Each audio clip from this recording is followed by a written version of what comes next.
तो दोस्तों जैसे ही सबा आती है वलीद के घर, वहाँ पर नरगिस, मनाहिल, वलीद एक साथ बैठे होते हैं। सबा जैसे ही मनाहिल को देखती है उसके पास आती है और उसे बोलती है तुम यहाँ पे क्या कर रही हो। ये बात सुनते हुए वहाँ पर मनाहिल उसे कोई भी जवाब नहीं देती, जिसकी वजह से वहाँ पर सबा मनाहिल को थप्पड़ मारती है और उसे धक्के देने लगती है और बोलती है हमारे घर से निकल जाओ। ये बात सुनते हुए वहाँ पर नरगिस आती है और बोलती है सबा ये तुम्हारी कौन सी बदतमीजी है। वलीद भी बोलता है सबा तुम अभी के अभी यहाँ से चली जाओ। ये बात सुनते हुए वहाँ पर वलीद को सबा बोलती है तो तुमने मुझसे शादी की ही क्यों है आखिर, जबकि तुम इसे पसंद भी करते हो। फिर दोस्तों वहाँ पर सबा और मनाहिल का झगड़ा हो जाता है, जिसकी वजह से वहाँ पर मनाहिल बहुत ही रोने लगती है। नरगिस की वहाँ पर तबीयत बेहद खराब हो जाती है, जिसकी वजह से वलीद दौड़ा चला जाता है अपनी माँ के पास और उसे उठाता है और बोलता है माँ अपनी आंखें खोलो। लेकिन नरगिस का कोई भी रेस्पॉन्स नहीं आ रहा होता, जिसकी वजह से वलीद गुस्से में बोलता है सबा को जो तुम चाहती थी वो हो गया। फिर वहाँ पर वलीद गुस्से में बोलता है सबा अगर मेरी माँ को कुछ हुआ तो मैं तुम्हें जिंदा नहीं छोड़ूंगा। फिर दोस्तों वहाँ से सबा गुस्से से चली जाती है। दूसरी तरफ मनाहिल और वलीद नरगिस को हॉस्पिटल लेके आ जाते हैं। वहाँ पर डॉक्टर वलीद को बोलता है आप जल्दी से ब्लड का अरेंज करें, आपकी माँ को बहुत ही सख्त जरूरत है ब्लड की। ये बात सुनते हुए वहाँ पर वलीद बेहद परेशान हो जाता है। दूसरी तरफ सबा की खाला को जब ये बात पता चलती है कि नरगिस सबा की वजह से हॉस्पिटल में है, तो वहाँ पर सबा को लेकर सबा की खाला आ जाती है वलीद के पास। वलीद देखकर सबा को बहुत ही गुस्सा हो रहा होता है, जिसकी वजह से वहाँ पर डॉक्टर को मनाहिल बोलती है मेरा ब्लड सेम है, आप मेरा ब्लड निकालें और आंटी को दे दें। ये बात सुनते हुए वहाँ पर सबा बोलती है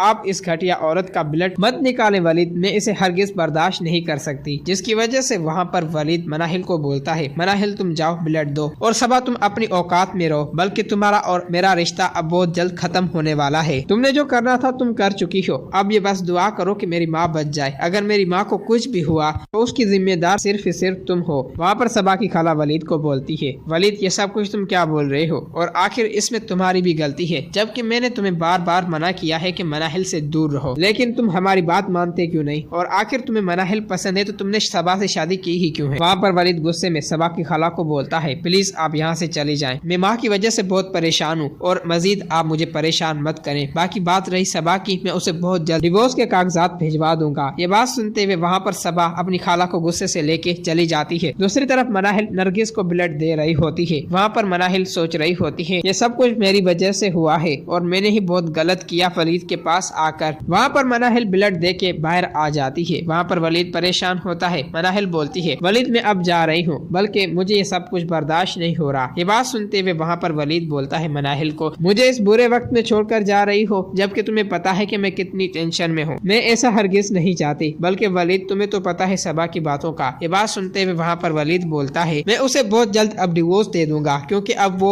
माँ और मुझे बिल्कुल भी खुश नहीं रख पाएगी। फिर जो माँ की राय होगी हम वही करेंगे। ये बात सुनते हुए वहाँ पर मनाहिल बोलती है वलीद जैसे तुम्हारी मर्जी। वहाँ पर मनाहिल की फुफ्फो बहुत ही परेशान होती है और वो जैन को बोलती है कि जैन आखिर मनाहिल कहाँ जा सकती है, बल्कि मैं आज नरगिस के भी घर गई थी और नरगिस के भी वो पास नहीं है। वहाँ पर जैन बोलता है माँ आखिर ये सारे काम आपके ही हैं, बल्कि मनाहिल शादी नहीं करना चाहती थी तो आप उसकी शादी जोर जबरदस्ती से क्यों करवा रही थी। वहाँ पर मनाहिल की फुफ्फो जैन को साफ साफ अपना मकसद बता देती है और उसे बोलती है जबकि मैं मनाहिल को शादी करा के इस घर से रुखसत करूंगी तो मनाहिल की सारी जायदाद मेरी हो जाएगी, मुझे मनाहिल की सारी जायदाद मिल जाएगी। वहाँ पर जैन को बहुत ही गुस्सा आ जाता है अपनी माँ पर और उसे बोलता है ये आपने बिल्कुल ठीक नहीं किया, बल्कि आपको पता है कि बाबर एक घटिया इंसान है, लेकिन आप फिर भी मनाहिल की जिंदगी अपनी लालच की वजह से तबाह और बर्बाद करना चाहती है, आपको जरा सा भी ख्याल नहीं है। फिर दोस्तों वहाँ पर जैन और जैन की माँ आपस में बातें कर रहे होते हैं। ज़ारा रोते हुए आती है और बोलती है जैन भाई हम लुट गए। ये बात सुनते हुए वहाँ पर जैन बोलता है कि ज़ारा आखिर हुआ क्या है। वहाँ पर ज़ारा रोते हुए बोलती है वो हनान हमें सिर्फ धोखा दे रहा है, मुझे ऐसा लगता है कि उसने हमारे सारे दुकान बेच दिए हैं। अब वो दूसरी शादी करने वाला था शीबा से, जिसकी वजह से मैं उसके पास गई और उसे पकड़ लिया। जब ये बात जैन सुनता है जैन को बहुत गुस्सा आ जाता है और अपनी माँ को बोलता है आप तो अपनी लालच में दूसरों के घर तबाह और बर्बाद कर रही हैं, अब देखो